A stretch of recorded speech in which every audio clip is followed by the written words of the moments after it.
Hello and welcome all of you. We have gathered here today to celebrate the quiet but steady force behind the impossible victories. We are here for the launch of the Marathi translation of the book Leading from the Back to Achieve the Impossible, a book that redefines leadership. Before we begin, I would like to thank all of you for being here this evening, a Friday evening, amid all the chaos and traffic outside. Thank you. It means a lot to the authors and the organizers. I also request everyone to please take their seats since we are about to begin, and also to please put their phones on silent mode or switch them off.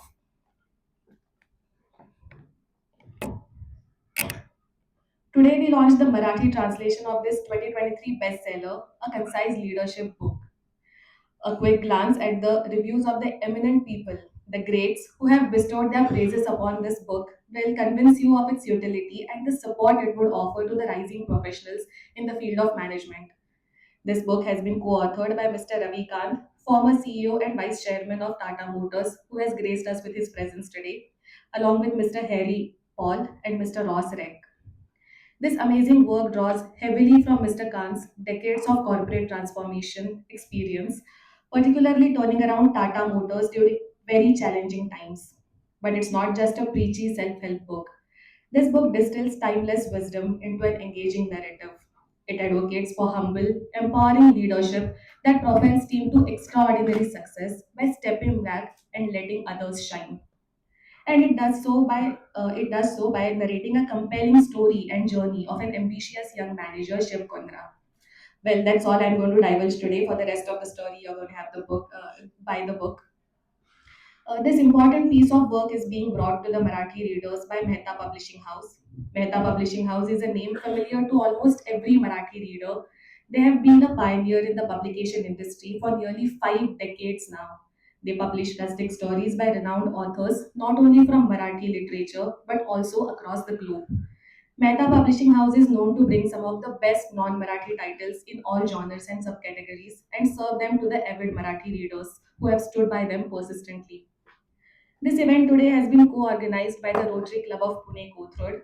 Since its establishment in 1989, the Rotary Club of Pune Kothurad has taken up various projects in community and vocational service. They have led several of these projects. Perhaps that's why they understand the importance of this book and the story that this book tells. The club has sponsored several young persons for international Rotary scholarships as well.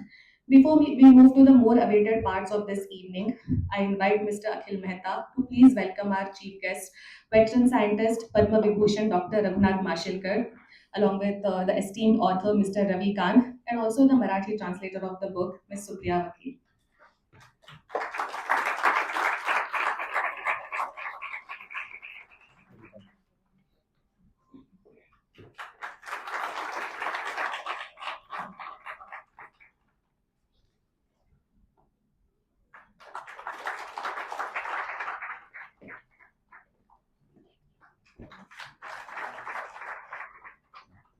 Thank you, sir.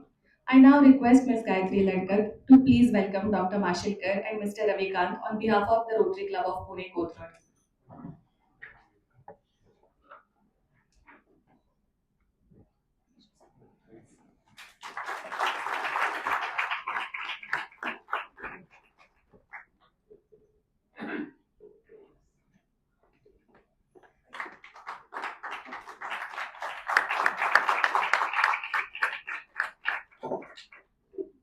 Thank you, ma'am. We are soon going to hear from all the dignitaries present today, right from the author, the translator, the publication, and the organizers. But before we dive into stories, let's make it official. I now request all the esteemed guests to unveil the book.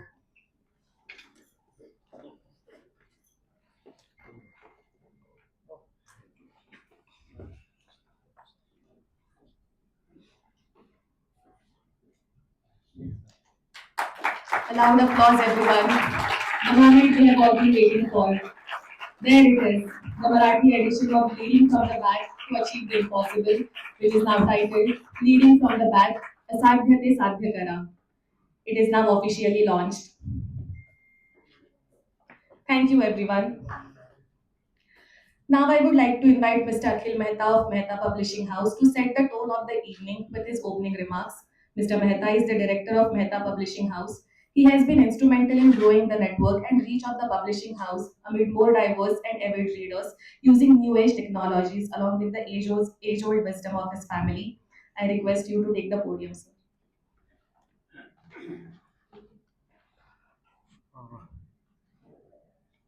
Very good evening, everyone, and I especially thank all the people who have made it out of that traffic, which is outside, and I'm really glad that all of you could make it in time.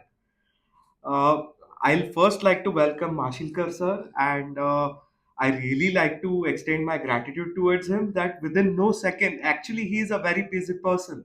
So within no second, he has made it and he's given the confirmation. And of course, Ravi Kant sir, who is the author of this book, uh, the translator of the book, or in Mehta Publishing House family, we call it the co-author of the book. So, Supriya Vakil ma'am, so I like to welcome her as well. Gayatri Latkat ma'am as well, where she enthusiastically said yes of being a collaborator for this event. So, I'm really glad that Mehta Publishing House could be part of this journey, where this book has been already translated in multiple languages. We are extremely proud that we got a chance to include Ravikant sir in our Mehta Publishing House author family, and unfortunately, well, because due to busy schedule, the person who has been actively involved in this book is called Prakash Intani. So I would extraordinary would like to thank him that he thought of Mehta Publishing House as a capable publisher, and he definitely would like to extend the gratitude towards Penguin and all the people who have been involved in such an amazing leading from the front. No, leading from the back. So leading from the back, what is it? And it was a very interesting conversation we had this afternoon, and I'm sure like all of you are going to have a blast while actually knowing the fact that why is the title being named as leading from the back and not from the front. Thank you so much, and thank you so much to all the celebrities and the stars and everyone who has joined us for the event. Thank you so much.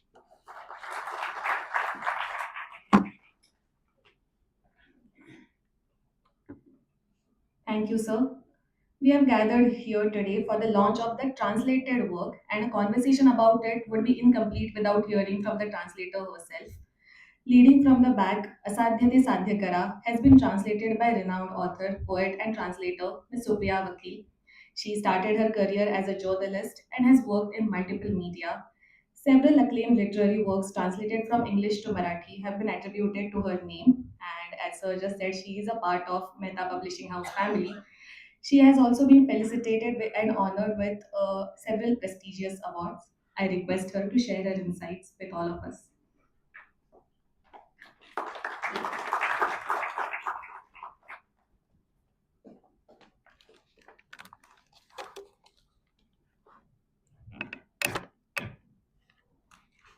Leading from the back असाध्य ते साध्य करा या माननीय रविकांतजी हॅरीपॉल व रॉसरेक यांच्या मार्गदर्शनपर bestseller पुस्तकाच्या मराठी अनुवादाचं प्रकाशन आणि संवाद लेखकाशी या कार्यक्रमासाठी उपस्थित सर्व मान्यवरांना नमस्कार. वेगवेगळ्या भाषातली, प्रांतातली आणि वैविध्यपूर्ण विषयांवरची पुस्तकं मराठीत आणून मराठी साहित्यात अनुवादाचं दालन समृद्ध करण्यात मेहता पब्लिशिंग हाऊसचं लक्षणीय योगदान आहे. त्याच परंपरेतलं हे एक वैशिष्ट्यपूर्ण पुस्तक आहे. फक्त व्यवस्थापन क्षेत्रातल्या नेतृत्वस्थानी काम करणाऱ्या लोकांना किंवा प्रोफेशनल्सनाच नव्हे, तर इतर सर्वांनाही उपयुक्त ठरेल, त्यांना विचार प्रवृत्त करेल, अशा या पुस्तकाचा मराठी अनुवाद करण्याची मला संधी मिळाली. थोर प्राचीन चीनी तत्वज्ञानी लाओ त्झ यांचं नेतृत्वासंदर्भामध्ये एक वचन आहे. A leader is best when people barely know he exists. When his work is done, his aim is fulfilled, they will say, we did it ourselves. Leading from the back हे याच तत्वज्ञानावर आधारलेलं आहे. बदलत्या काळात अधिकच गरजेचं बनलेलं 3 भागांचं हे मॉडेल आहे आणि त्याची यशस्वीता सिद्धही झालेली आहे. रवी कांतजींना बहुराष्ट्रीय संस्थांच्या नेतृत्वाचा विस्तृत आणि प्रदीर्घ अनुभव आहे. हा अनुभव आणि त्यांनी प्रत्यक्ष आचरणात आणलेल्या गोष्टी यांच्या आधारे त्यांनी हे पुस्तक लिहिलं आहे. या पुस्तकाचं वैशिष्ट्य म्हणजे त्यांनी हा व्यवस्थापनातला वृक्ष किंवा किचकट असा एखादा धडा असा होऊ दिलेला नाहीये. हा विषय अत्यंत गंभीर आणि महत्वाचा आहे, निर्णायक महत्वाचा आहे. तो त्यांनी अतिशय सोपा करून कथारूपानं मांडलाय. म्हणजे आपण एखादी गोष्ट ऐकतोय अशा प्रकारे. आपण गोष्ट ऐकताना जसं त्यातल्या पात्रांशी, घटना प्रसंगांशी एकरूप होतो. कधी-कधी तर आपल्याला त्या गोष्टीच्या शेवटाचाही अंदाज असतो. तरी सुद्धा आपण ते सगळं औत्सुक्यानं ऐकतो, त्यात गुंगून जातो, गुंतून जातो. मग पुढं काय झालं, कसं झालं याचं आपल्याला कुतूहल असतं. तसाच अनुभव हे पुस्तक वाचताना येतो. त्यातला संवाद उलगडत जसा जातो, तसे जे अत्यंत महत्वाचे समर्पक असे जे संदर्भ येत जातात, ते अत्यंत आपल्याला माहितीपूर्ण ज्ञान देणारे, आपल्या ज्ञानात भर घालणारे, अतिशय इंटरेस्टिंग असे आहेत. पारंपरिक लीडिंग फ्रॉम द फ्रंट या नेतृत्व शैलीच्या एक्झॅक्ट अपोजिट असलेली लीडिंग फ्रॉम द बॅक ही नेतृत्व शैली आपल्याला नवा दृष्टिकोन देते, विचार प्रवृत्त करते आणि असाध्य ते साध्य करण्याची प्रेरणाही देते. अनुवादक म्हणून सांगायचं तर माझ्यासाठी हा विषय सर्वस्वी नवा आहे. या पुस्तकात विषयाची मांडणी ज्या प्रकारे त्यांनी केली आहे, तसाच अनुवादही ओघवता, सुबोध, ल्युसिड होणं हे माझ्यासाठी आव्हान होतं. त्याचबरोबर विशिष्ट पारिभाषिक शब्दांचा अनुवाद जेव्हा करतो, तेव्हा ते शब्द बोजड होऊन न देण्याची दक्षता घेणं, काही संकल्पना उलगडून सांगणं, पण त्या फ्लोमध्ये येणं, हे सगळं खूप महत्त्वाचं होतं. हे सहजपणे घडणं महत्त्वाचं होतं. मी त्या कसोटीवर उतरण्याचा अगदी मनापासून प्रयत्न केलाय. या पुस्तकात काही ठळक मुद्दे असे चौकटीत अधोरेखित केलेत. हे 3 भागांचं मॉडेल आपल्याला नेहमी डोळ्यांसमोर ठेवता येईल अशा अगदी कंडेन्स अशा कॉम्प्रेस स्वरूपामध्ये सुद्धा दिलेलं आहे. हे सगळं मराठीमध्ये त्याच फ्लेवरमध्ये उतरवण्याचा मी प्रामाणिक प्रयत्न केलाय. वाचक या अनुवादाचंही स्वागत करतील अशी मला आशा आहे. हे अभ्यासपूर्ण पुस्तक अनुवादासाठी विश्वासानं माझ्याकडे सोपवल्याबद्दल मी अखिल, साहिल आणि टीम MPHचे मनापासून आभार मानते. त्यांनी रोटरी क्लब ऑफ पुणे कोथरूडच्या संयुक्त विद्यमानं संवाद लेखकाशी आणि हा प्रकाशन समारंभ आयोजित करून डॉक्टर माशेलकर सर आणि रविकांतजींना भेटण्याचा, प्रत्यक्ष ऐकण्याचा योग घडवला. त्याबद्दल त्यांनाही धन्यवाद देते आणि आपली रजा घेते. नमस्कार.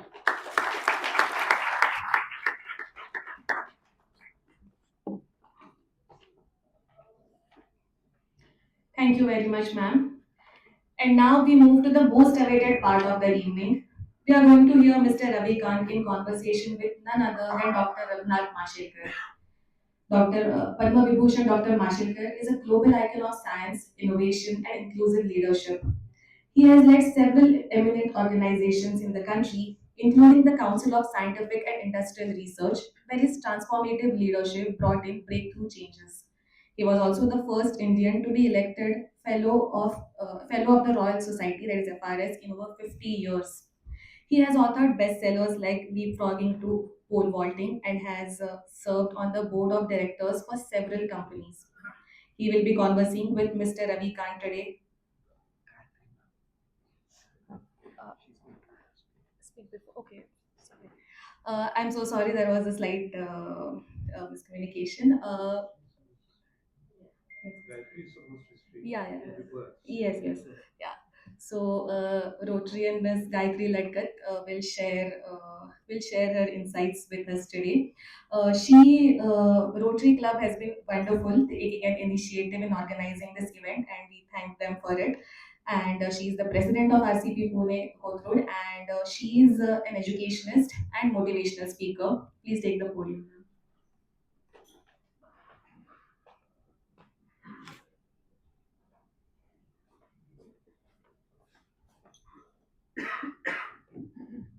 Thank you. Very warm evening to the present guests, Ravi sir, Mashilkar sir, Akhil, and Supriya ji. Namaskar. Akhil said that very enthusiastically I said yes to this collaboration. Why?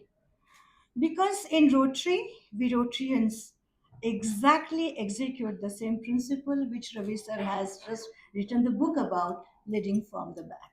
I, being the president of Rotary Club, never ever lead any project, never ever lead any event. I sit back, I relax, and I let my directors, my chairmen, and my team to execute that particular project. This is our almost we were established we were in 1989, and since then the same principle has been followed. 1 year is given to every Rotary president, and that within 1 year you have to make wonders. So just a little information about Rotary, and then a little thought from my mind about this book. So Rotary was established in 1905 by Paul Harris and his three friends, having this idea of just helping to the society and doing something for the society. We have seven thrust areas in which we prominently work is peace and conflict resolution. So it is a pride for all of us that in entire world we have seven peace centers run by Rotary, and now eighth one has been established in Pune, Symbiosis University, Laure, and that is a moment for pride for all Indians, not only Rotarians, that among these eight centers for peace and resolution, the one belongs to Pune. Yeah, thank you. So, fight disease, you know, all the wounds in the Giki, and none other than Rotary helped eradicate polio from India, from other parts of world. Unfortunately, Pakistan and some neighboring countries still have found some patients, some kids who do have this disease. However, we are trying our best to eradicate, and now our motive, our next mission is to eradicate TB from this world. Provide clean water, sanitation, and hygiene, and that's why we mostly work in rural areas where we recharge the bore wells, where we dig the, we make sure that the dams are in proper place, they are taken care of. Clean water is provided wherever is required.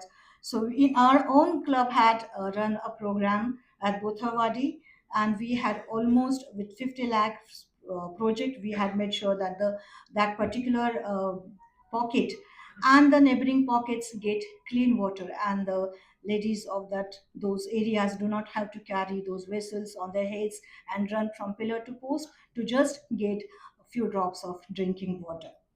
Improve maternal and child health. So, as I said, polio, we are running this initiative.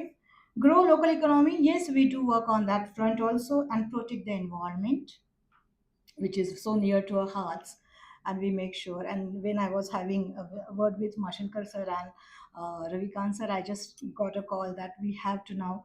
There was another project. So here in Pune, we are going to plant one more than 1 lakh saplings in this 1 year, because I said that 1 year is given to every president and every DG to give his or her best. So we are going to plant almost 1 lakh tree saplings around Pune. So that is one project which we are going to do. We do this project with the support of our CSR partners. So when I see so many guests and esteemed people over here, I just can't stop myself from, endorsing my club, endorsing our motive. As we said, we do it with CSR partners. So I'll be more than happy to have so many partners for CSR projects. And few projects I'd like to mention: Hope of Sound, that we did and we are still doing for the hearing impaired students from Pune itself. We almost donated Kapling hearing aids to 200 students who can't listen to our thoughts, and the astonishment and the pride they I could see on their faces was just nothing. I mean, it was just above everything, and probably such projects definitely need hands like you, where we can be the executors and you can be the donors. Uh, Talking about Mashilkar sir, when I just approached him, I reminded him that we Rotary another runs another project event, that is Rotary Excellence Award, and RCP Code Route had bestowed that honor on the Mashelkar sir, and I shared some pics with him, and he was so happy to see. I remember one thing, that when he was given the award, he insisted that the students should attend that award, and he was left alone with a room full of students, and the excitement and the pride and to know new things. I mean, the feeling of those students as well as sir was just of another level. Thank you, sir. And it is said that the life comes to full circle, and it is.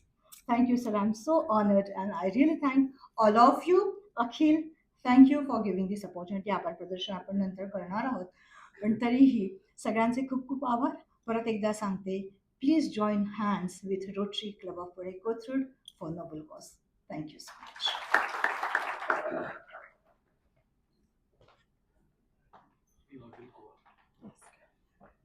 Thank you very much, ma'am.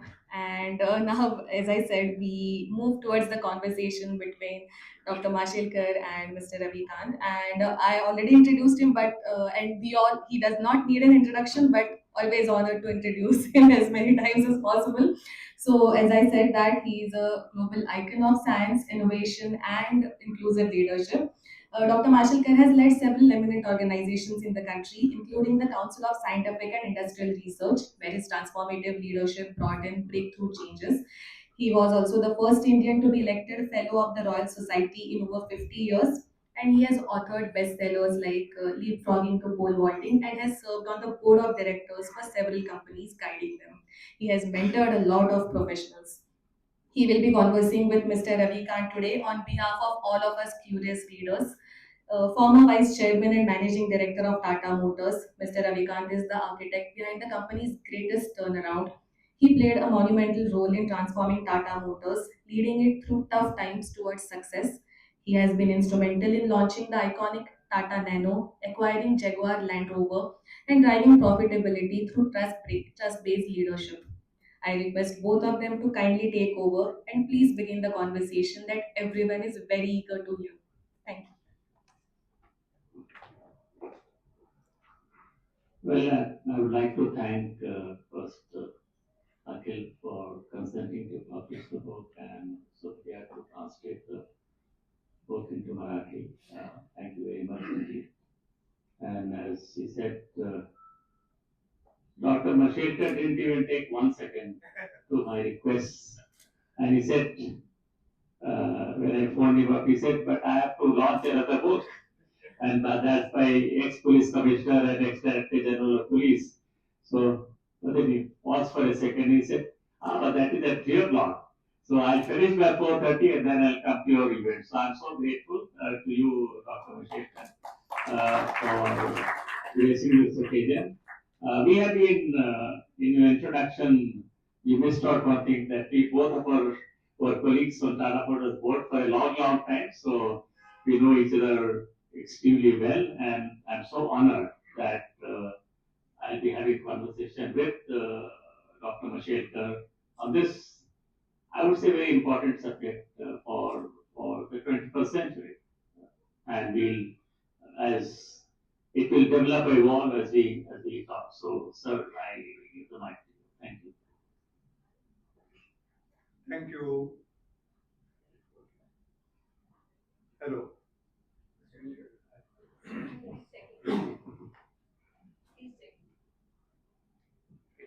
I think I'll do this. Yeah, this is working. This is not working. Thank you very much, Ravi, for doing me the honor. I've known Ravi for a long time. We have worked together on Tata Motors board uh, when he was in the leadership position. Things were not as great as they are today, by the way. There were turbulent times for a variety of reasons, and your leadership was absolutely spectacular, I would say. At the first instance, as soon as we hear leading from the front, you say, yeah, that's great. But when you say leading from the back, it's counterintuitive, basically.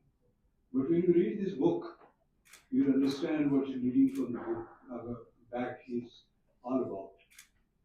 In fact, I would strongly suggest that when you start reading the book, read it from the back.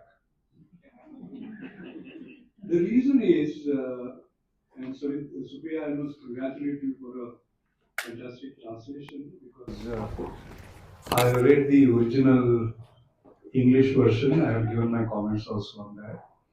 And you have done a great job in terms of conveying, it's not just translation, translation, in terms of bringing the meaning of it.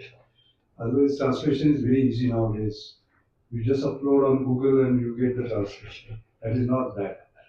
The feeling behind it, the sentiment behind it. It's a very easy to read book, by the way. You know, in fact, in my remarks to Ravi, I had said I took a Pune Delhi flight, and in one flight I finished the entire book. It is extremely readable, but the book should not be only readable; it should be unput downable. It's a complicated word, but unput downable. Once you start reading it, you finish it.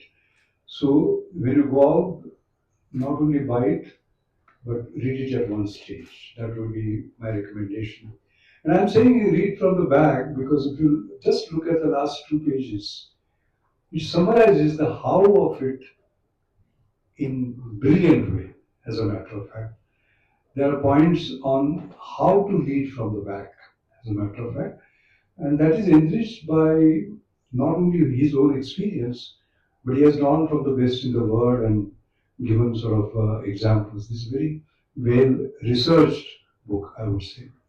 So what I'm going to do is pick up 6 points, which are the pivots of this particular book. And then I'll ask Ravi to make his comments on why he wrote what he wrote, why he chose what he chose. And then I'll also give my own impressions about those pivots based on my own experience.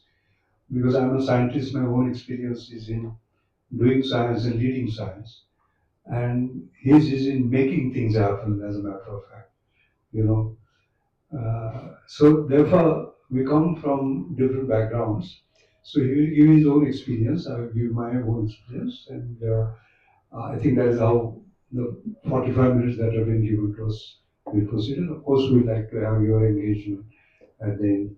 So let me start by picking up one tenet from book which comes prominently. And where you emphasize in the book that you shift from authority to empathy, okay? And you put empathy at the heart of leadership. You suggest, Ravi, that a true leader understands people's emotions, perspectives, and struggles before directing them. By standing behind rather than ahead, the leader listens more, observes deeply, and creates space for others to grow, turning empathy into a source of strength rather than a sentiment. And that's a very important point. Because normally we listen to respond, not to understand. It's extremely important and you bring that out sort of brilliantly. So how does leading from the back redefine traditional nations of authority? In mass leadership, does empathy risk being perceived as a weakness? Or does it create deeper trust and ownership among followers? And can leaders maintain both emotional connection and strategic distance at the same time? Okay, so that is where we will begin. Thank you. Thank you.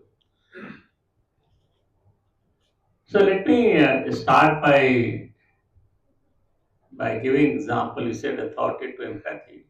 I'll try to put something in between, bridge between the two. How do you go from authority to empathy? That is really the question.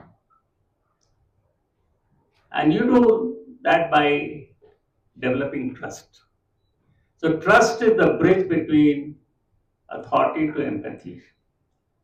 And I would just like to cite one example of mine itself. I've worked in 7 companies, each in a different industry, of which I had no knowledge of, including Tata Motors. I had no knowledge of four-wheelers. For whatever reason, maybe, I was picked to come into that organization.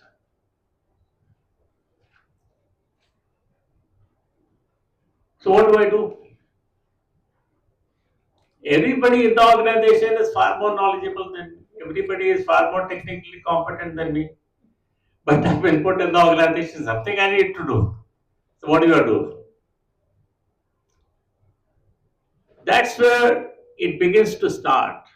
And so I went to Tata Motors, not with a band of so-called earlier confidant people, but I went alone. So I'm disclosing this, a lot of Tata Motors people are here, so they'll be hearing for the first time. So I went alone. Had I gone with a group of people, then I'm giving a signal to everybody that I don't trust you, I've got my trusted people. So that was the first thing. And therefore, you have to start by trusting. Empathy comes later. But first, you need to develop trust. So, you then start trusting everybody. You have to start by trusting everybody. It doesn't mean that trust will be reciprocated back to you immediately. It doesn't happen in life. It takes time. And you need to work towards it. Sometimes some people, 10, 15% people will start trusting you, other people will see your behavior and then start trusting you. Over a period of time, that people see, oh, he's an authentic guy, he doesn't have any agenda, and therefore let's help him out or something like that. Some people will take pity, some people will this thing. And that's how you begin to create an environment of trust. And in that trust, you are not showing authority, but actually you are coming down to the level of the person. Even the person may be 2 levels, 3 years junior to you. You are not directing them, but you are going and understanding as to what the situation could be. And you are telling them that he is an important person or she is an important person. And without that person, and you are being very honest, without that person's support, you can't be successful. You're not saying in those words, but you are conveying to that person that without, and therefore you are doing it individually. Sometimes it may take 9 months, 10 months to get that person to understand you. But it does happen. And in that process, you're showing a great empathy. You're not showing authority. You're not going to the person with authority. You're going to with the empathy. And you're not talking business. You're actually talking about the person. You're talking about, okay, what do you do? What's your family? Things like that. Understanding a person is very important. From where that person comes is very important. Because unless you understand that, you will go to it, you will take a wrong step. And once you have understood that, and then you begin to understand the person's strength, and then you begin to leverage their strength. And that's when things begin to happen. I'll take one example which sort of happened today. You were working on some project and all. Everything was going all right till somebody important, cog in the wheel, started writing a few letters. So when we analyzed the situation, we understood that, okay, what is the cause for that person to write that kind of letter? Then you begin to understand, oh, probably we went to the top. So the person thought, oh, it's coming from top. And there's another person who was coordinating it. Oh, another person. So you missed me out. Now that will never come out in emails or things like that. But once you understood that, then you begin to solve that problem. Because in all organizations, in all organizations, there is no dearth of competency. There is no dearth of competency. But there's an energy locked in this organization, and you need to release that energy. And once you release that energy, then you have to see what wonders happen. They happen by themselves. And therefore, that cannot happen with authority. Definitely not. They can happen only with empathy. When you begin to understand each individual, it's talking about each individual. It takes a lot of effort, mind you. It takes a lot of effort to understand the individual. And therefore, you tailor make your response to that individual. And I feel it's the leader's responsibility not to just give orders and say, okay, it should be obeyed and things like that. But to understand these nuances are very, very important because they can make or break. They can cause a success or failure, and then you can keep analyzing till cows come home as to what was the reason. You will never find out what was the reason. What was the real reason? Because you will be analyzing in some other way. And therefore, to me, empathy is something which can open the floodgates of people's creativity. It can open the floodgates of people to do things much beyond their own competency and capacities. No, that's beautifully explained. I'm very happy you started by talking about trust. The challenge is, I often say in India, one of our major problems is not budget deficit, trust deficit. I'm not talking about an individual level. I'm talking about the trust between the government and industry and society, and the rest of it. I think that's a universal truth, as a matter of fact. And I always said that talent, technology, and trust is the tripod on which India has to build its sort of future. You very importantly talked about understanding. Understanding comes when you listen to understand and not to respond, as I said. I'll give you an anecdote in order to explain where I come from. You know, my young granddaughter, Ishwari, was around 5 or 6 and she was learning alphabets and so on. In the morning, I used to read a newspaper, have a tea, and she was fooling around here. So I pulled out a piece of paper and I said, let me test your alphabets. So I wrote D. She looking from here. She said D. I wrote M. She said M. I wrote Z. And she said N. I said, no, beta, it is Z. No, Abba, it is N. You look at Z and N, turn it around, and see from where she was seeing it. She was right and I was also right. Okay? So we each come from some sort of a background, some sort of a thinking. And understanding is to see where you come from, so as to say. All right? Put yourself in that particular position. Right? That's a very important point you have made. In fact, by the way, I don't mind telling you, I used it in my sort of, you learn from children and use it.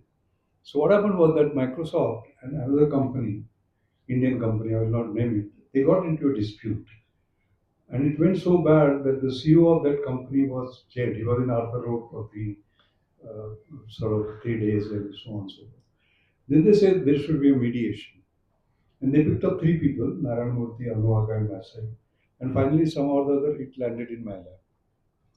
And I remember the meeting, 6 people from Microsoft came. I still remember the fat lawyer who came in. And on this side was the Indian, uh, company representatives were sitting. And I told them that look at it from each other's point of view.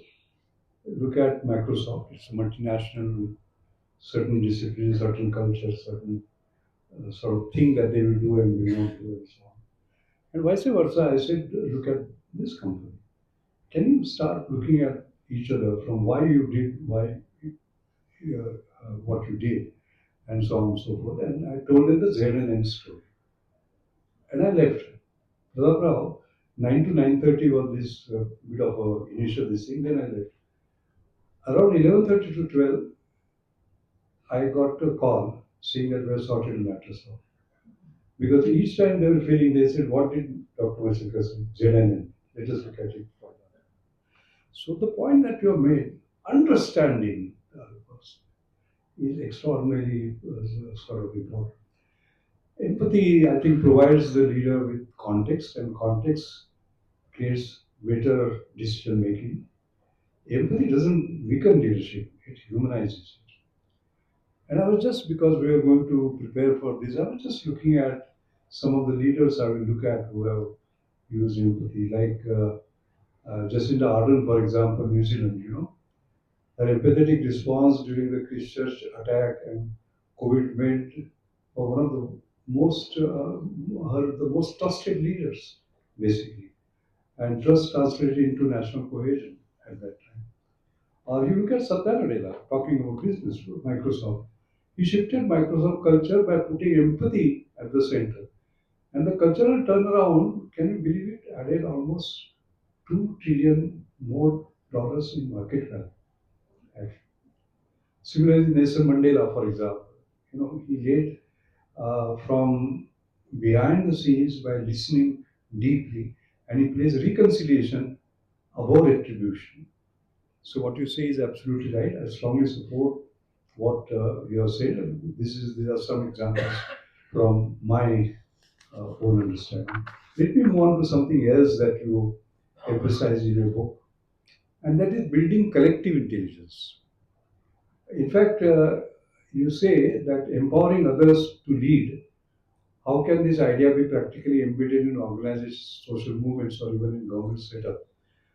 And for collective intelligence, what mechanisms can leaders create to ensure that distributed leadership doesn't dilute accountability? Mind you, I'm using the word distributed leadership. That's what you have sort of used. Not a single leader, but many leaders, basically. Everyone empowered. And how does leading from the back cultivate innovation within teams or communities? Thank you, but you have put several questions. So I will try to answer, and forgive me if I lose the link somewhere in between. I'll again come back to trust, because the whole philosophy of leading to the back is based on one single theme. And that theme is you build powerful teams. If you build powerful teams, anything can happen. And the distributed leadership comes from building powerful teams. There's not one leader, but several leaders. And that building powerful team is based on one single major thing. Of course, there are other things, but one single, and that is called trust. And therefore, I would like to take the opportunity to go back to this and explain what's my definition of trust. Trust has many definitions. So, my definition of trust is consistent integrity. Integrity you can define by being honest, having integrity, being equitable, being fair, being authentic, all these kind of things. But I said consistent means you have to do it day in and day out, day in and day out. You cannot show it for 364 days, integrity, and say, okay, one day I'll take leave from that. It doesn't happen that way. So you have to show it every day, relentlessly. Which means it must become a part of your DNA. Which means that you must become predictable. You must become predictable. That means anybody who comes with a problem should know that that's going to be the decision. And even if the decision goes wrong against that person will be disappointed, but that person will know if another person had come with the same problem, he or she would have got the same answer. That's when you start creating trust. Fairness, fair play, that's a very, very critical thing. So when you do that, then what I call is take another word I use. You create psychological safety. Once you have created this trust environment, you create psychological safety. What does psychological safety mean? Psychological safety means that people are free to express what they have in their minds. They are not afraid. Because I would say 99.9% this thing in organization, people are afraid to voice their opinions.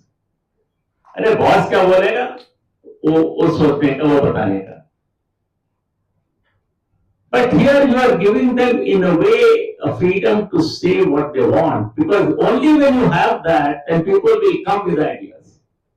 And ideas are not monopoly of one person or the guy at the top. Ideas can come from anyone. And you've seen this in life. If you try out, it can come from the lowest of the person, it can come from the sweeper, person who's sweeping out this thing, ideas can come. It can come from the junior most engineers. But as he's saying, you've got to keep listening. That's very important. So once you have done that, and in that, when you are doing that, you are assessing everybody's strength. That's another point I would like to make is each individual has got strength. But we tend to look at the weaknesses. But if we identify the strength and use that strength in a collaborative manner, in an environment of trust, what you are doing is you are building a powerful team. And the capacity of that team, the team doesn't even know what's the capacity. The human beings don't know what their capacity is. Till you give them a challenging task and say, oh my God, once you open their minds, I'm just picking out themes from my book. Once you make people open their mind, once you give them psychological safety, then they begin to say, oh, I was actually looking at here. Last year I did this, I'll go here. But you say, no. You suspend your decision on what you are doing today. Look at the opportunities. When you look at the opportunities, then you say, oh my God, I can go there. That mindset change is humongous. So whether it is Tata Motors or previous my companies like Philips or LML Vespa or Titan watches or Hawkins anywhere, when you do that, then some magic happens. We don't realize it, but some magic happens. Then people feel, no, it is possible to do it. And whether you take, let's take Tata Motors, because a lot of Tata Motors people here. Take another example. And so you are very much aware with that. It was an impossible task. Mr. Tata said, no, it should come. It was an impossible task. But the same team delivered that impossible task. And what is not so well known, is something which probably is unique in the world. And that also connected with Tata Motors, with Nano. Three things happened at the same time in the span of 13 months or 12 months. One factory is being knocked down. It is being decommissioned.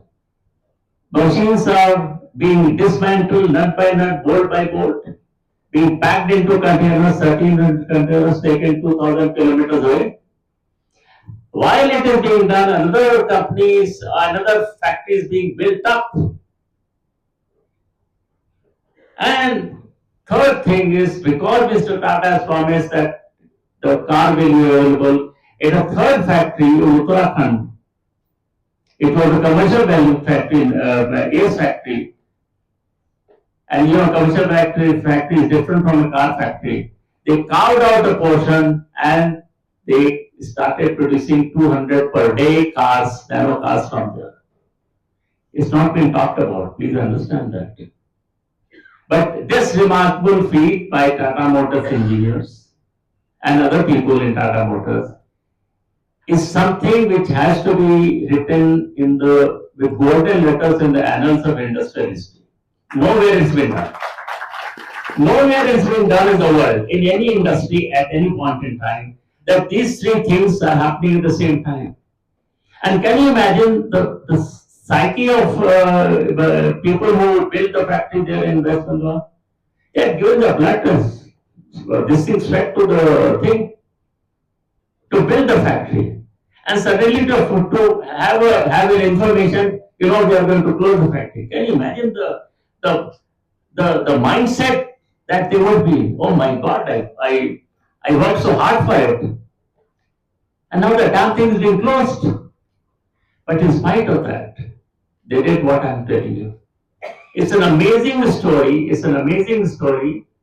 And something this is, if it had not happened, I'm saying if you had not built a team, if the team was not great there, it wouldn't have happened.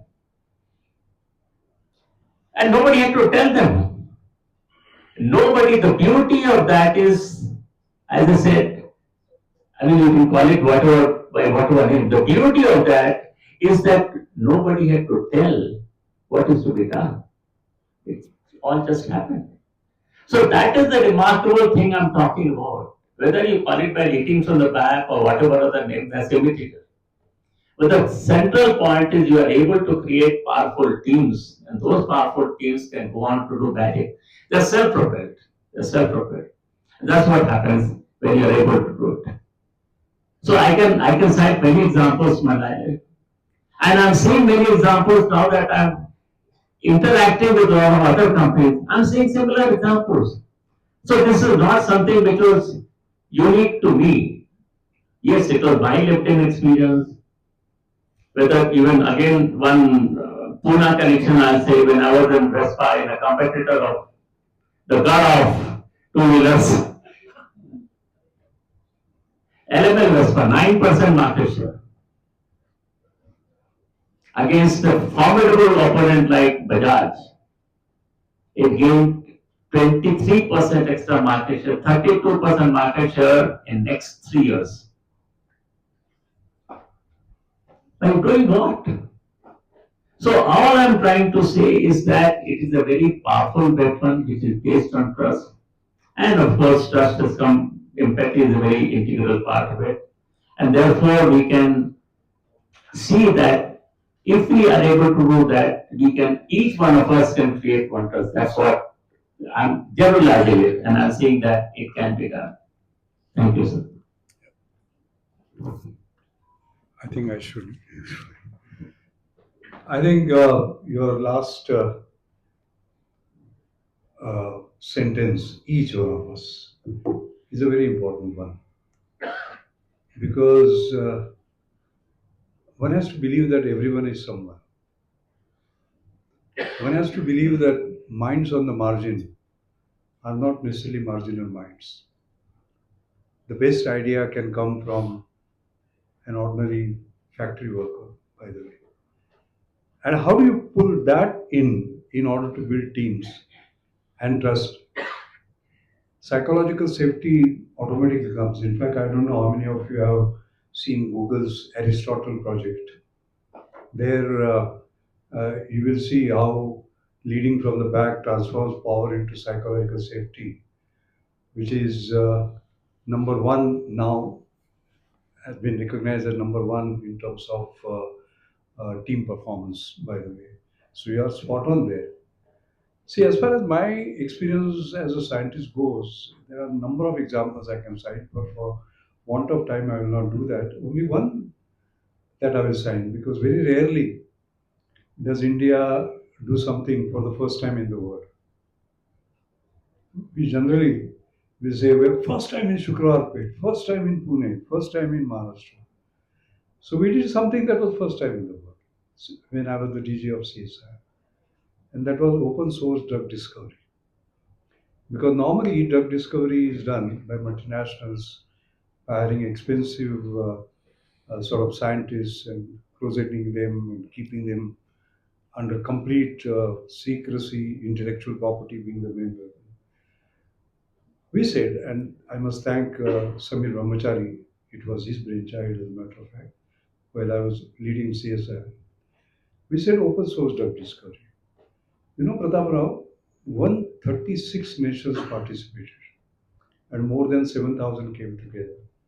And that was possible because of the digital sort of power, Web 2.0, and the rest of it, basically. A highly interactive portal. And do you know, within those 7,000, and we got some breakthroughs in terms of completely new molecular structured tuberculosis molecule, which is undergoing clinical trials. All right, and 40% of those who participated were students. Can you imagine students participating in drug discovery? Never thought of. So this is the hidden power. See, I worked on the boards of Tata Motors, Reliance, and Hindustan Lever. Three completely different companies. All right, all highly performing, but with completely different models. Now, Reliance, I remember I chaired their Reliance Innovation Council, and we had Nobel laureates like John Marilyn and Bob Grubbs, and C.K. Prahlad was on the board, and George Whiteside, and so on and so forth. And I remember 2008 when the crisis came. Mukesh has the habit of not turning just one light off. He turns the main switch off, so as to say, all right. And we launched a movement called Mission Kurukshetra. Kurukshetra was a battle of good and bad. The good part was innovation, bad part was imitation. And we said, let the entire organization be subjected to that. And we opened it up. Reliance is not known for that. Mostly kind of a top-down organization, that's the perception, and so on and so forth. It is amazing the kind of performance that came out from them. You know, everybody came out with ideas. And what we did was, we didn't want to copy a Western model. So we called it Mission Kurukshetra, but also the awards that were given were also after the characters of Mahabharata. Like Karna. Karna was Danushu, big heart. All right. So therefore, if you are, let's say, in manufacturing and you give ideas, let's say in sales, or you are in sales and give ideas in R&D, you would get an award, Karna award, and like that, etc. It was a total transformation, basically. You know, so the collective intelligence that we talk about, understanding, mutual trust that we talk about, can create magic. It doesn't do 1 plus 1 equal to 2. It simply does 1 plus 1 equal to 11. So thank you for highlighting that in the sort of book. Let's talk about the behavioral shifts. Finally, it is people who matter, isn't it? And in that, the leader's ego and identity, they matter a lot. So leading from behind challenges the egocentric model of leadership. So what inner work, because leaders themselves have to change, not just minds, but their mindsets. So Ravi, what inner work or self-awareness does this require from leaders? How can leaders unlearn the need for visibility and recognition? ये सब मैंने किया है, you know, that kind of thing. हमने नहीं. More use of the word we rather than I. How do we do that? How can humility be institutionalized as a behavioral trait? Three questions. Okay. So thank you, sir. So let me first take the issue of ego, and I'll take it at two levels. One is as far as the leader is concerned, he must or she must lock the ego in the almirah and throw the key away.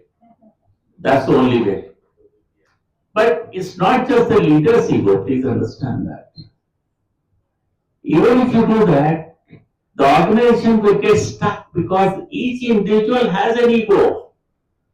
We are always focusing on the leader's ego, but we are not looking at the ego of each individual. That guy who's 3 levels below you has an ego. And unless you understand that, the organization cannot move forward. That person will stop it. It will not let you go. And you've seen all this in each organization. You've seen it in each organization. That 6 persons are saying, no, काम होना चाहिए, एक आदमी अड़ गया. क्यों अड़ गया? कोई रीजन नहीं है, लेकिन ये फील्स कि नहीं, उसको पूछा नहीं गया है, उसको किसी ने गड़बड़ बात बोल दिया है, किसी ने उसको ट्रीट नहीं किया ठीक से, होता है. We all see it in our organization. So we need to be conscious of not only our own egos, but we need to be conscious of ego of each and every person in the organization. That is very important. And unless you address that, your gari is going to will, somebody is going to pull the alarm chain, I can tell you that. And it keeps happening every time. We don't realize it, but it keeps happening every time. And therefore, ego is very important, and you got to convert. It's not easy, as we all know, it's not easy. But you got to work towards it. Somewhere you got to work towards it. And that's what I have practiced in my life. Understanding that each person is a person, is not a piece of machinery. And therefore, each person has a heart, as much as his heart and eyes and ears, that person also has an ego. How to address that person's ego is extremely important. Without that, you cannot move forward. You cannot move forward. But having said that, you talked about movement and you talked about this. I must disclose here that we are creating a movement. We are creating a movement which is called LFB, leading from back. It is not by a big corporate, but it is by people who believe in it. It is all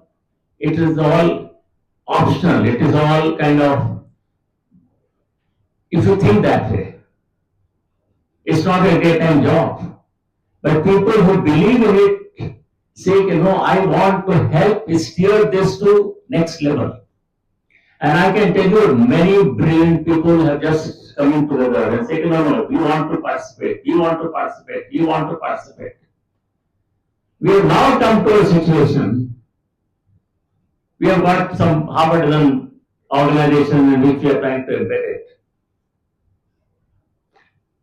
Recently, we are saying that this movement can be taken to a different level. And this is a very recent discovery of ours in last 3-4 years. Some very brilliant people from very large, these outstanding organizations, I won't name them. They sit, and some work has been done, incidentally. Everybody is talking about AI. Without AI, you cannot exist. And we can prove the best way to achieve AI is not, that is technology. But the human intervention is important. Without that, it won't succeed. And which kind of human intervention is important? That is LFD. Sir, we have plotted it. It is industry-wise, with LLM models, with what kind of readiness different organizations and industries have had. This is all over. This is available from different sources in the cloud or elsewhere. In this thing, LLM models, and what are the aspects of leading from back? They plotted one against the other. Experts have eyed it, and they have found a very strong correlation, very strong correlation, that if you go via this route, you have a much greater chance of success to implement AI. We are going to be doing more work on that. So all I'm trying to say is that it is something which is not there because I'm saying so. But in this 21st century, there are three things happening. Big ones. One is the extent of uncertainty, unpredictability, disruption is going through the roof. Is going through the roof. And therefore, no this thing, pyramidical, hierarchical organization can exist. You have to be flexible, adaptable, anticipatory, and this is that kind of organization. Number two is the explosion of data. Explosion of data. I'll quote one professor, Professor Ray Kurzweil. You would heard of MIT professor who wrote a book, his futurist written on singularity. He said, the progress is doubling, the rate of progress is doubling every decade. What it means is a century of progress can be contained in a 1 month at then rate of progress. That's how it is exceeding. That was before ChatGPT. Today it will be 1 week. Day after tomorrow it will be instantaneous. No one person is impossible for any person, one person to be seized out. So that boss man, one guy leader, those days are gone. The sooner we realize it, the better it is. And therefore, we need to have distributed leadership. We don't have an option. But the third one, which will make things happen, these other things are, in a way, you may say, oh, karenge, nahi karenge, yeah. But the third one is going to force you. And that is the tectonic shift in demographics. The Gen Z generation will not work under command and control. You talk to your own children, you talk to your own grandchildren and ask them. And the answer will be vehement no. I've talked to businessmen over the last 100 years, Association of Businessmen. तुम्हारे बच्चे तुम्हारे उसमें काम करेंगे? बोला नहीं sir. तो फिर चेंज करो. Still people are finding it difficult to change. So what I'm trying to say is that there is a huge cost of what is ROI? We know it by return on investment. But what I'm saying is the 21st century has a new definition of ROI, and that is the risk of inaction. Risk of inaction, ROI. If you don't act fast, if you don't act ahead of the curve, you will not know when it hits you. You will be gone. That's all I can say. And therefore, it is very important to understand how the force is coming to you. I don't want to keep adding things, but you would have heard of black swans. Black swans, a lot of you would have heard of. But let me introduce another word called grey rhino. Black swans are where things exist, but you don't know they exist. Grey rhino is something which is coming to you, you know it's coming to you, but you're not doing anything about it. You're not doing anything about it. So whether it is AI or whether it is Gen Z, these are grey rhinos. You know they exist, they are coming to you. But if you don't know, you won't get finished. So you got to understand this thing. It's not like 20 years ago, 30 years ago when we had time to adjust. आज के time में adjustment का time नहीं. Things are happening so fast.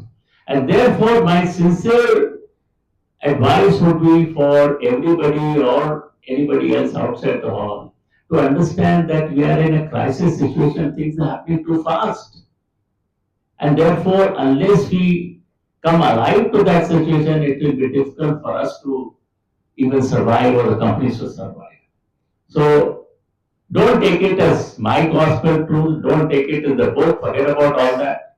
Don't take it as I have said anything. But you sincerely think for yourself, think for your companies and see whether you will be able to go ahead with the way you have been doing things. That's all.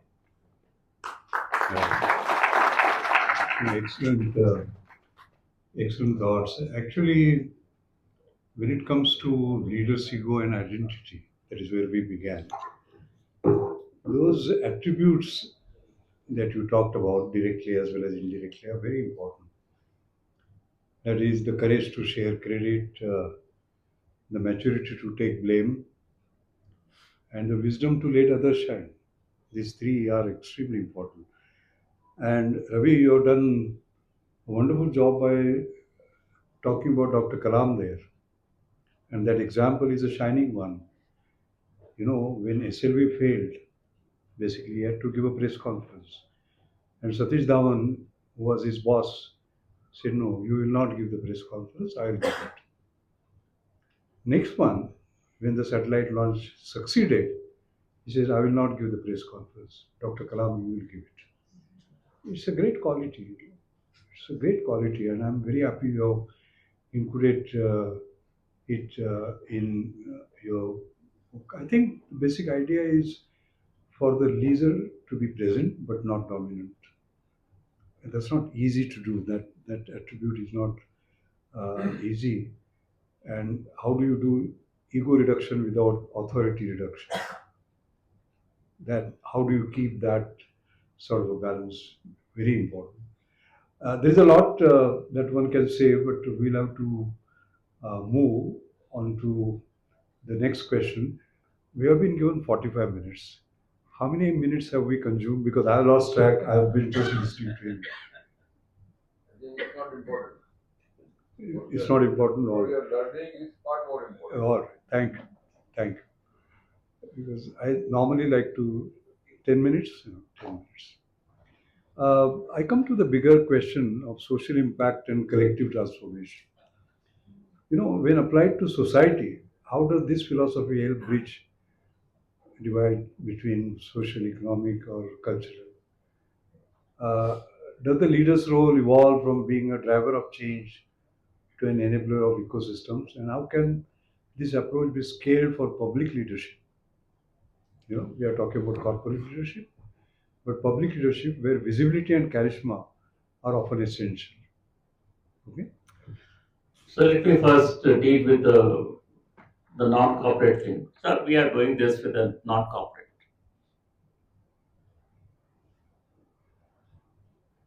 And you'll be amazed what it is doing to that non-corporate. That non-corporate is in back and beyond was a small eye hospital in village in Bihar. Today it is the largest. Its motto is to eliminate, it's not an eye operation. Its motto is to eliminate blindness in poor parts of the country through women empowerment. And he's doing such a fantastic job, I can't tell you. And they are doing it only through this, leading from back. They honestly follow that principle. Not because I've told them, but they've been doing it naturally. It's an amazing transformation. So there is a social transformation which is possible and applied to other things, similar things are likely to happen. But I'm coming to a much bigger question, or bigger this thing, side that we are seeing it. What we are seeing in the people who are beginning to adopt is that their mindset changes. And when mindset changes, they are looking not at 5% growth, they are looking at 50% growth. As I said, once you you suspend your judgment and today you begin to look at the opportunities and you see, oh my God, I can do this. And when you start comparing with what it is today, you'll see it is 50% more, or 100% more, or even 200% or 300% more, or 10 times. That's the scale change. It's not incremental, as you said. It is beyond exponential. That's the mindset change.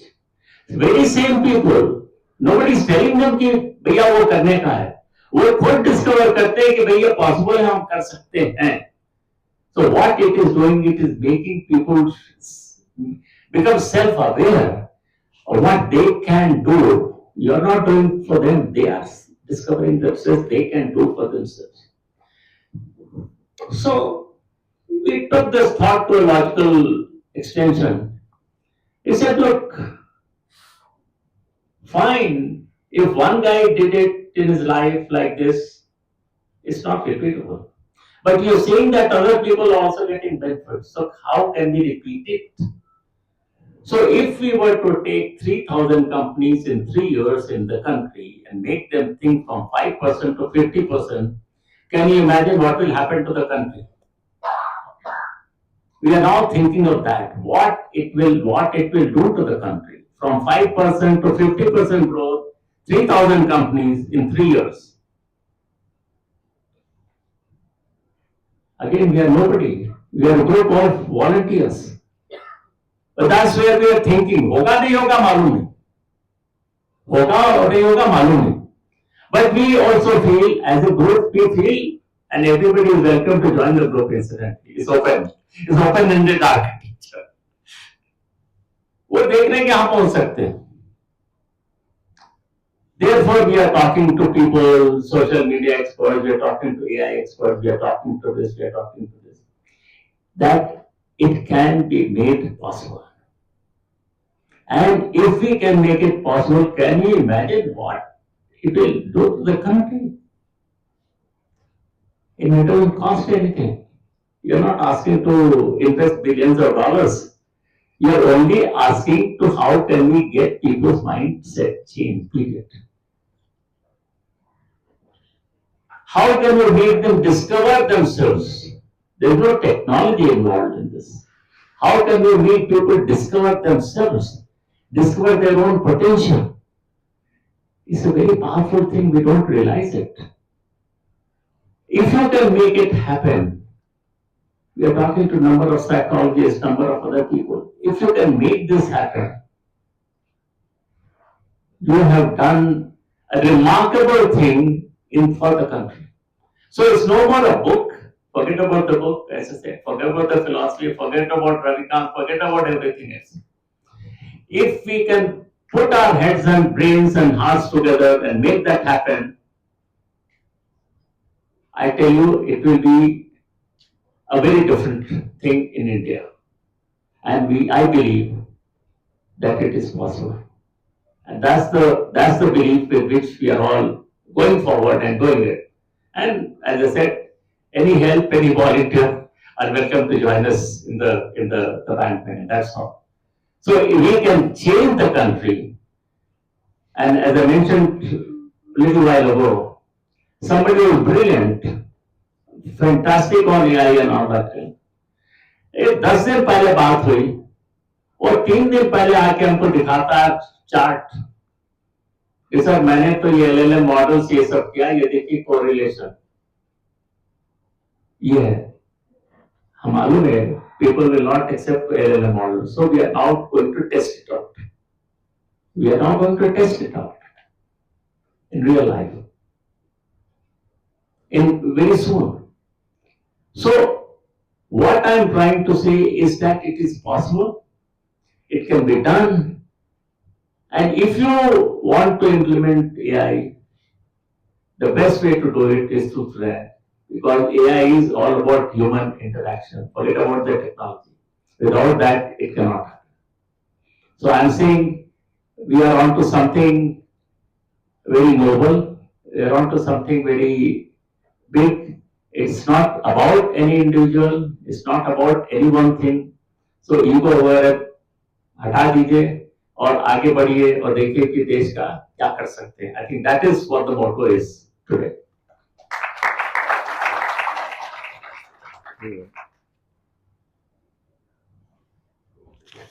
Uh,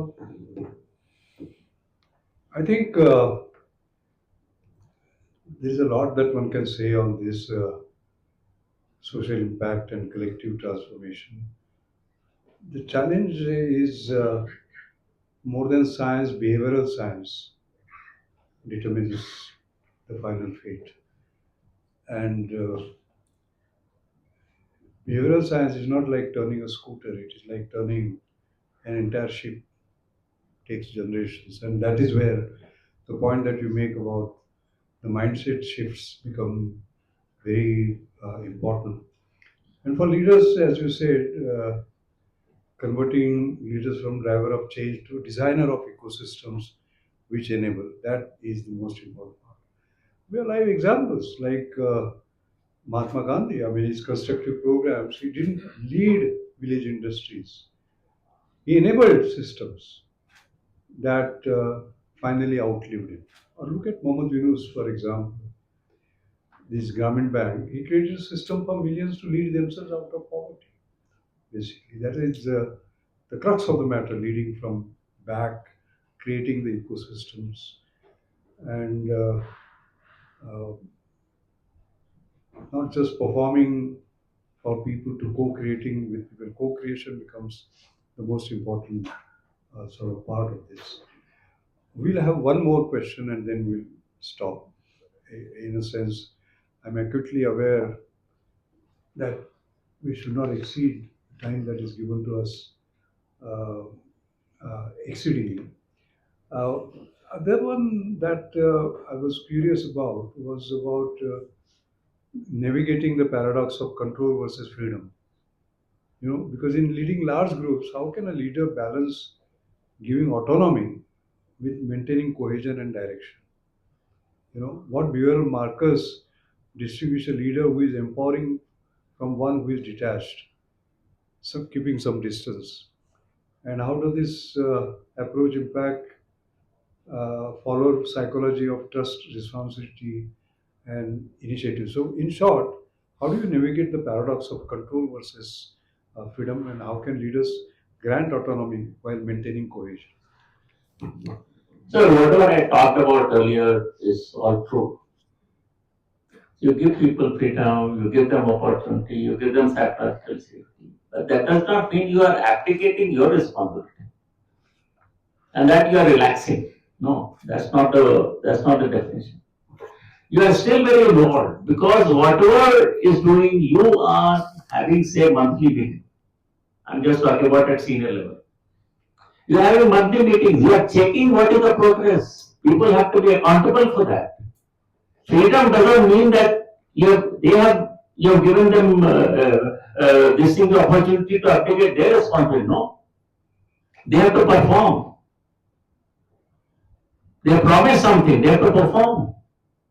And you are checking this every month. What is the progress? Are you on red or green or blue, or red, green or yellow? Your traffic light signals. And once you start doing month after month after month after that, then people begin to understand you are damn serious. You are damn serious about it. And people will come with excuses. कि नहीं sir, ये हो गया, वो हो गया. Then you have to start asking the very tough question. यार तुम्हें तो 31 तारीख को तो नहीं मालूम पड़ा कि नहीं होने वाला. ये बताओ कब मालूम पड़ा था तुम्हें? फर्स्ट वीक में मालूम पड़ा था, सेकंड वीक में मालूम. हाँ सर, सेकंड वीक में मालूम. सेकंड वीक मालूम तुमने किया क्या? So when you start asking these kind of very simple but inconvenient questions, you will find that over a period of time people begin to understand and the whole organization culture begins to change. Then the person begins, he knows that okay, some slide is coming down and therefore I must think of other innovative solutions under this thing and make sure that slide is reversed. It is possible to do it. We have done it. We have done it in many times in Tata Motors. We have done it in Jaguar Land Rover. It's possible to do it. So I am saying that it does not mean abdicating responsibility, it does not mean relaxing, but it is giving people freedom, but people, along with freedom comes a responsibility and accountability. You have to understand that. The freedom doesn't come free. And therefore, once the system begins to understand this is what it, then it works on auto mode. After that, it works on auto mode. वो अपने आप ही वो चीजें चलने लगती हैं, तो फिर आपको कोई परेशानी की बात नहीं होती. So I think that is very important. But as I said, you have to invest in that. खाली बोलने से नहीं होगा. You have to invest. You have to do through your own behavior. You have to be authentic. You have to do this thing. And once you begin to do that, things keep doing happen. Other people are, you are not doing anything. Other people are doing it. They themselves are doing it. So it is possible to do this kind of thing. I just want to take one example, and I think it will be pertinent here. Then perhaps I'm able to do with this illustrative example. Let me put it this. So many people in this 123 interactions have asked me a question. You worked with Mr. Ratan Tata for a long time. What have you learned?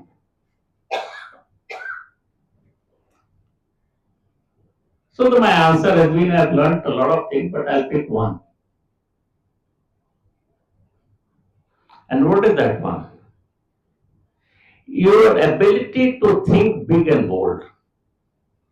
I also think big and bold, but my scale of big and bold is nothing compared to what he.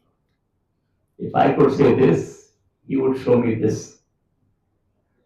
Not by telling me, but just opening my mind. And that can happen with anyone. That's point number one. Point number two, he believed in you to execute that.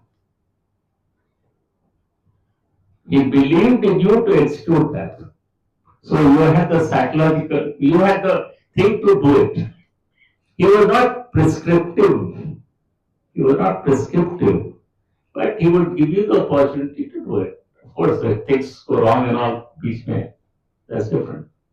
And third is, in case you fail, and that's very important. In case you fail, because there are chances of failure also, he gave you the psychological safety. He gave you the psychological safety in the sense if things go damn wrong, it's not that you will get sacked, but yes, you may be transferred to some other job or some this thing, but understanding. So with that kind of thing, I'm saying remove from that equation Ratan Tata and remove from that equation Ravi Kant. Put any A and any B, you will have the same kind of thing. That's what I'm saying. In any situation, if you do these three things, things will happen. So it's nothing to do with him, it's nothing to do with me. It is possible to do it across any organization, anything. And that I feel is something which we need to learn and understand. By doing this, you can create great stuff. But you got to have patience and you got to believe in people. Absolutely. I think when we talk about navigating the paradox of control versus freedom, the important point to realize is freedom without direction will create chaos. Direction without freedom will create compliance. Now, if you follow what Ravi is saying, leading from the back, that will only create commitment. And that's what we want, not just compliance. But compliance. So with that, I think there is a lot more that we can sort of do, but time is a limitation. I want to thank Ravi for first giving this great gift to the society. I would not say this is just for the corporate world. This is for each one of us, so as to say. If there are few comments, questions, clarifications, it will be lovely to have them. And we will take them all together, by the way. Let us listen to everyone. And then collectively, you can respond. Yeah, please. I've been very lucky to have some conversations with Ravi Kant sir, last 1 or 2 years. So only one word, one question I'll ask. How does Mr. Ravi Kant see the word which we discussed some months back? Detachment in the leadership. Detachment is what I have seen sir practicing, that he is detached to the result. And we had some conversation, interesting conversation. I request sir to actually say something on that word detachment. Thank you, sir. Okay. Let's take some other questions.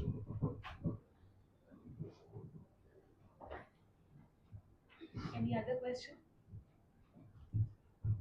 Any other question? We can't go without Prataprao asking a question.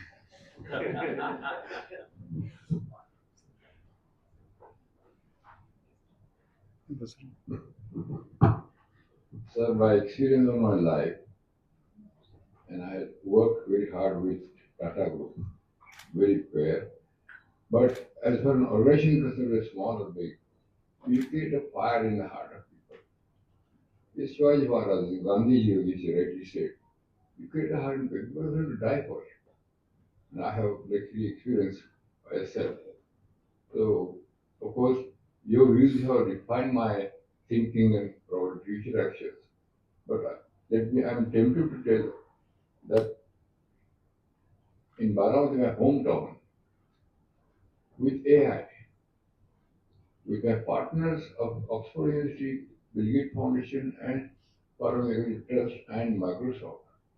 We have created in rupees 5,000 illiterate farmer, which is given the system. He is earning about 40 tons per month per year production to 100 to 150 tons per year. Giving, just imagine 100 minus 40 is about 60. Multiply 3, if it was the rate. 60 to 3 is 1 lakh 80,000 extra income. And this has happened in Baramati teamwork. With other reticent brains came together, which whether it's Agricultural Trust and Oxford University or Microsoft. I'll forward this tape what Satyananda told about it. He was emotional, but it happened. The same principle we could create hard in the people who work their R&D, and they work 24/7. And look what has happened. It will change economy of agriculture in India. 5,000 per year, the guy gets, we have hit 150 tons. I'm just giving you a simple example which you will believe. But in reality, we have exceeded 150 tons, which is about 18 months is a crop. We did it in 12 months. Many benefits. So again, community efforts create a fire in the heart and look at the transformation. Unbelievable. So thank you very much, sir. I think I'll go further with more enthusiasm and probably more understanding.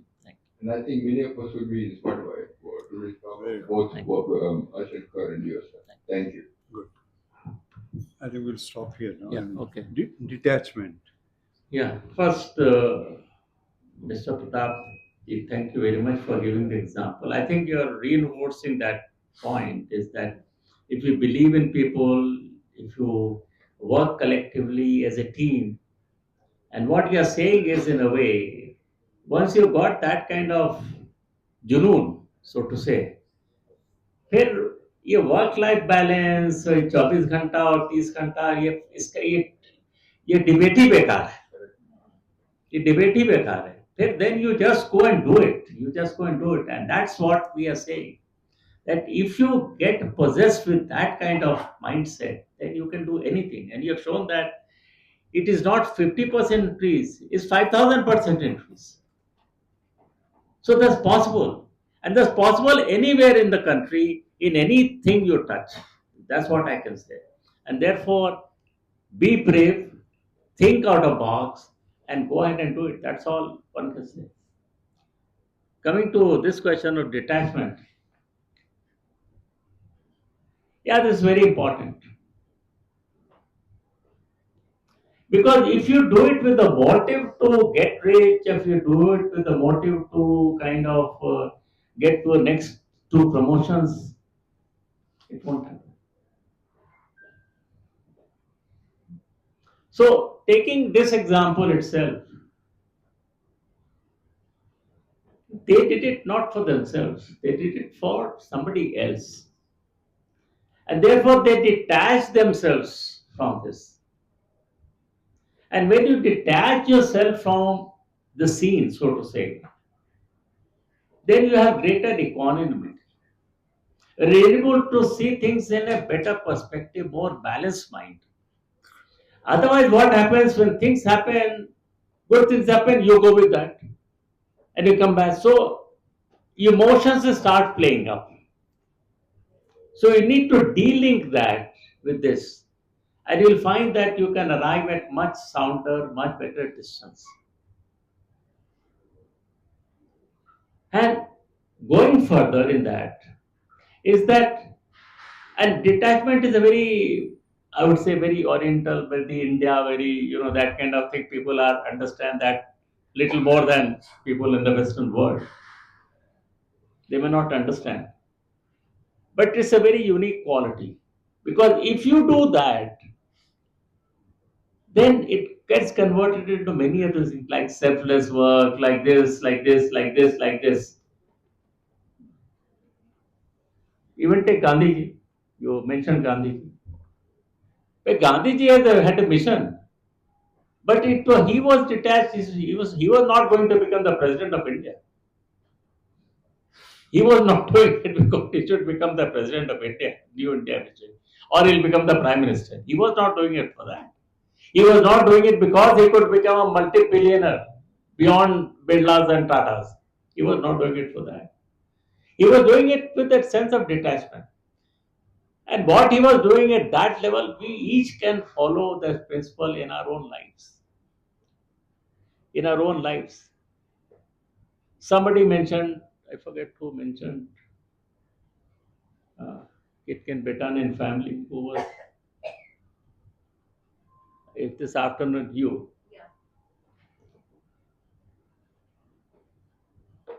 Can you just repeat what you said? I would like everybody to listen to what she said. She's from Mehta Publishing, incidentally. She's the one who gave you the questions. Oh. Miss Yadav. No, so my point was after reading this, reading from the back, so I was telling him how it is related to your family issues also, how you can address your family issues with that, how you can deal with your children's also. Because when I read this book, that I understand that when you are dealing with your daughter or your son, you should think that you should lead from the back and not the lead from the front. Like so, that was my point. So what it's saying is that it is one is a universal thing. It's not confined to anything. And also answering your sir earlier question, it's not corporate centric. It is I talk corporate because I know corporate and we need to be focused, but it is universal. And number two, if you do detached thing, then it's a very powerful thing. You know what happens between a mother and son, a mother and child.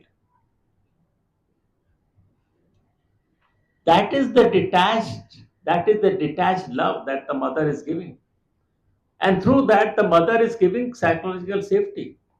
So if all of us begin to do similar kind of thing, can you understand what powerful things we'll make?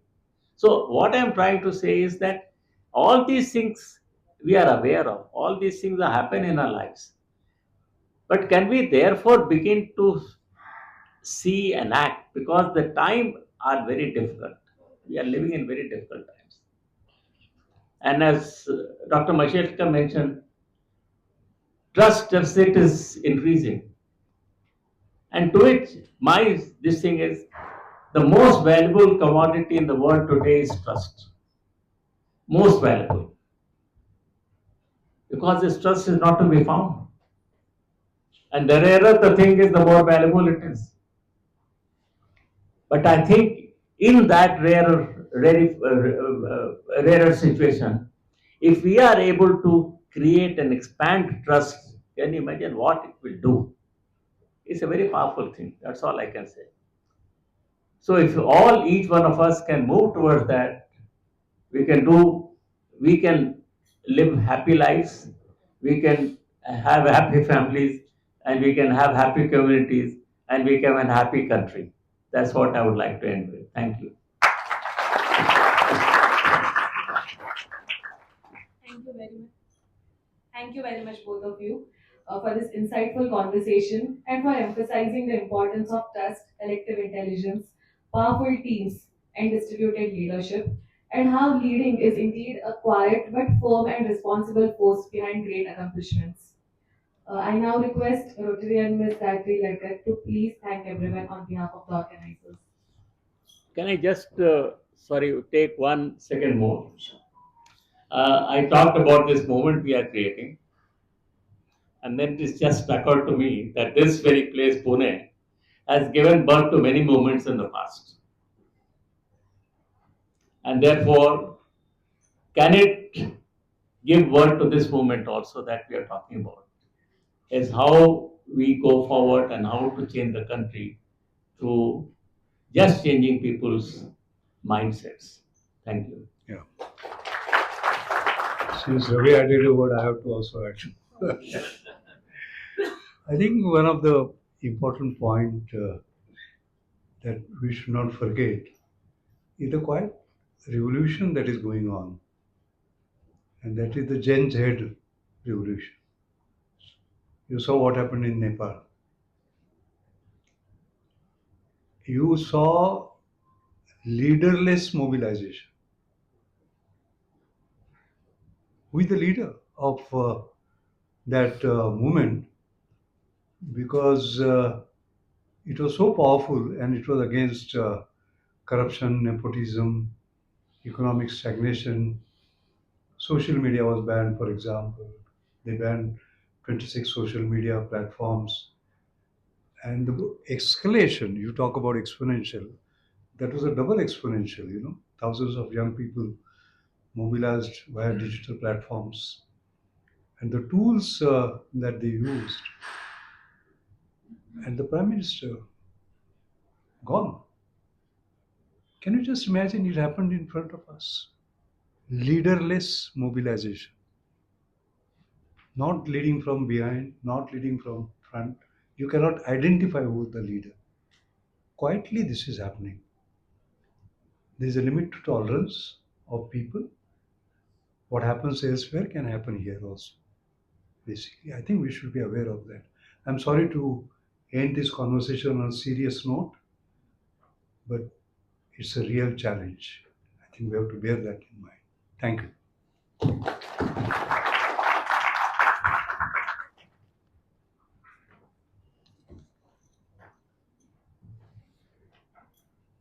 I wanted to be a little gritty. I wanted to have to listen to you more.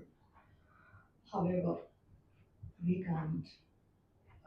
Time constraint. We talked about authority, we talked about trust, we talked about empathy, we talked about several things, several components.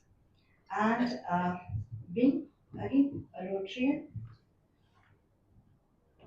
so proudly I can say that we incorporate all these important components when we work, when we come together as Rotarians. Our tagline, service above self. I would like to give just a simple example of ego. Our director, international director of Rotary International, Shekhar Mehta, he led the entire 46,000 clubs for 1 year, and when his tenure was over, he silently, quietly joined his, again came back to his club and started his year as sergeant at arms. So we have a hierarchy. We start in the board of directors from sergeant at arms. So we started as sergeant at arms, and then we are promoted till president. And he being the Rotary International president, the ego didn't come in between, and he simply started from the root. So that is our Rotaries. Uh, Thank you, Akhil. These two stalwarts, thank you, sir. It is a pleasure and privilege to have you, both of you, for this August gathering. I extend my sincere gratitude to the organization and to this um, management of MCCI, Sumanta Murgakar Hall, again at Tatayan, and you all guests. Without you, probably this wouldn't have been a great evening.